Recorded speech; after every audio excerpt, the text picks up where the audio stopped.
Hello students, मैं Mithilesh Gupta, associate professor political science, government college Karauli. आज हम संघीय सरकार, स्विट्जरलैंड की संघीय सरकार और संघीय संसद के मध्य संबंधों का अध्ययन करेंगे कि वहाँ की कार्यपालिका और व्यवस्थापिका के मध्य क्या संबंध है। जैसा कि अभी तक हमने अध्ययन किया संघीय सरकार के बारे में, उससे यह स्पष्ट है कि वहाँ पर क्या है, संघीय सरकार क्या है, बड़ी विलक्षण संस्था है, अनुपम संस्था है और ऐसी विशेषताओं को समेटे हुए अपने आप में जो किसी अन्य देश में हमें देखने को नहीं मिलती है। तो आज हम ये देख रहे हैं, इस बात का अध्ययन करेंगे कि संघीय सरकार और संघीय संसद में क्या संबंध है। तो यहाँ देखते हैं कि संघीय सरकार की जो विलक्षणता है, अनुपमता है, वो व्यवस्थापिका और जो वहाँ की व्यवस्थापिका है, संघीय संसद है, उसके साथ संबंधों में जो है देखी जा सकती है महत्वपूर्ण रूप से कि वहाँ की इन दोनों प्रमुख जो संस्थाएं हैं सरकार की, कार्यपालिका और व्यवस्थापिका, उनके जो पारस्परिक संबंध है, ना तो वह पूरी तरह से ब्रिटेन और भारत के समान संसदीय शासन व्यवस्था के अनुकूल हैं, ना ही अमेरिका जैसे देश की अध्यक्षीय शासन व्यवस्था के अध्ययन महत्व के अनुरूप हैं। अमेरिका में देखते हैं शक्ति विभाजन सिद्धांत को अपनाया गया है और वहाँ कार्यपालिका जो है, कार्यपालिका यानी कि क्या है, राष्ट्रपति और मंत्रिमंडल को जो है अमेरिकी संघ की जो व्यवस्थापिका है, और व्यवस्थापिका को क्या कहते हैं, कांग्रेस से बिल्कुल पृथक रखा गया है। तो किस प्रकार से यहाँ हमें ये अध्ययन करना है कि संघीय, वहाँ पर संघीय सरकार और संघीय संसद के मध्य क्या संबंध हैं। यहाँ देखते हैं संसदीय व्यवस्था।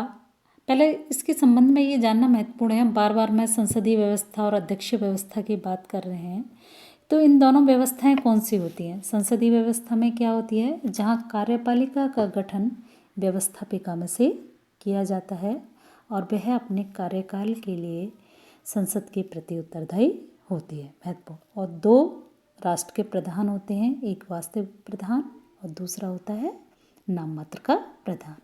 और दूसरी क्या है, अध्यक्षीय व्यवस्था। अध्यक्षीय व्यवस्था में क्या होता है, देश का एक प्रधान होता है और कार्यपालिका और व्यवस्थापिका का गठन जो है पृथक पृथक रूप से होता है। कार्यपालिका का जो कार्यकाल है वो स्थायी होता है। अब हम यह अध्ययन कर रहे हैं संघीय सरकार और संघीय संसद के मध्य आपस में संबंध। जब हमारे समझ में ये आ जाता है हम इस कि संसदीय क्या है, अध्यक्षीय क्या है, तभी हम इन दोनों संस्थाओं के मध्य संबंधों को समझ सकेंगे। तो संसदीय व्यवस्था के अनुरूप स्विट्जरलैंड में संघीय जो सरकार के सदस्य संसद की बैठकों में भाग लेते हैं, प्रश्नों का उत्तर देते हैं, वाद विवाद में भाग लेते हैं, केवल मतदान नहीं करते हैं। तो मतदान के अतिरिक्त अन्य सभी अधिकारों का प्रयोग संसदीय शासन व्यवस्था के अनुरूप किया करते हैं। विधेयकों के सभी प्रारूप प्राय क्या है, संघीय सरकार द्वारा निर्मित होते हैं और वे ही जो है सदन में उनको प्रस्तावित करते हैं। कार्यपालिका के सदस्यों का निर्वाचन संघीय संसद द्वारा अपने में से किया जाता है, यानी संसद में से किया जाता है, किंतु निर्वाचित होने के बाद इनके द्वारा संसद की सदस्यता से त्यागपत्र दे दिया जाता है। ये जो विशेषता है वो क्या हो गई, संसदीय शासन से अलग हो गई। संसदीय शासन में त्यागपत्र नहीं देते, लेकिन इनके द्वारा त्यागपत्र दे दिया जाता है।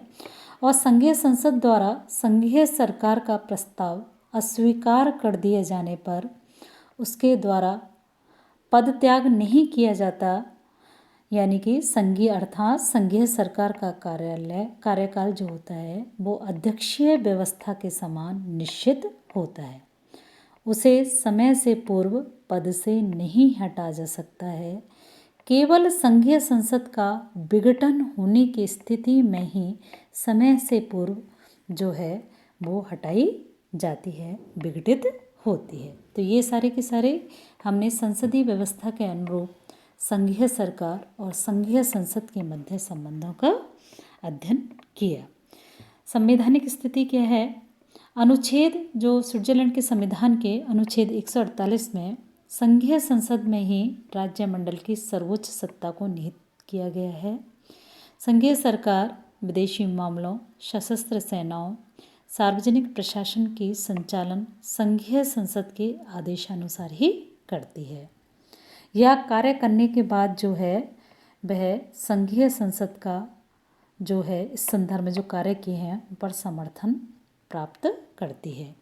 संघीय संसद ही कार्यपालिका को संकटकालीन शक्तियों के प्रयोग का अधिकार देती है और चाहे जब उन्हें वापस ले सकती है। कार्यपालिका के सदस्यों का निर्वाचन, उनके मध्य विभागों का बंटवारा, अध्यक्ष उपाध्यक्ष का चयन संघीय संसद द्वारा ही किया जाता है। संघीय संसद के विघटन की स्थिति में संघीय सरकार का भी विघटन हो जाता है। वित्त पर नियंत्रण किसका होता है? संघीय संसद का होता है। यद्यपि बजट जो तैयार है वो संघीय सरकार के द्वारा किया जाता है। इस प्रकार से संविधान के द्वारा संघीय संसद को सर्वोच्च सत्ता और संघीय सरकार को उसके अधीन बनाया गया है। ये हमने क्या देखा? संघीय सरकार और संघीय संसद के मध्य जो संबंध है वो हमने संवैधानिक स्थिति यानी कि संविधान के अनुसार दोनों के मध्य क्या संबंध है इसका अध्ययन किया। लेकिन यहाँ हम देखते हैं कि वास्तविक स्थिति अगर देखें स्विट्जरलैंड में तो वर्तमान में हम बात देखते हैं लोक कल्याणकारी राज्य की धारणा को अपना लिया गया है और इस कारण संघीय सरकार के जो कार्य हैं वो अन्य देशों के समान ही वहाँ पर भी अत्यधिक बढ़ गए हैं। वर्तमान में देखते हैं हम कानून निर्माण का जो कार्य है वो अत्यधिक जटिल हो गया है, मुश्किल हो गया है, तकनीकी हो गया है और अत्यधिक बढ़ जाने के कारण जो है प्रदत्त विधायन की एक व्यवस्था उत्पन्न हुई है, जहाँ पर क्या होता है कि प्रदत्त विधायन के कारण क्या है, कानून निर्माण के क्षेत्र में कार्यपालिका की शक्तियाँ जो हैं वो बढ़ती जा रही हैं। वो अपनी विधायी शक्तियाँ किसको दे देती है? कार्यपालिका को। तो इस तरह से देखते हैं हम कानून निर्माण के क्षेत्र में कार्यपालिका के द्वारा संघीय संसद का नेतृत्व किया जाने लगा है। अन्य देशों के समान ही स्विट्जरलैंड में भी विविध कारणों से संसद की शक्तियों में कमी आई है और संघीय सरकार की शक्तियों में वृद्धि हुई है। इस तरह से हमने यहाँ पर संघीय सरकार और संघीय संसद के मध्य संबंधों का अध्ययन किया।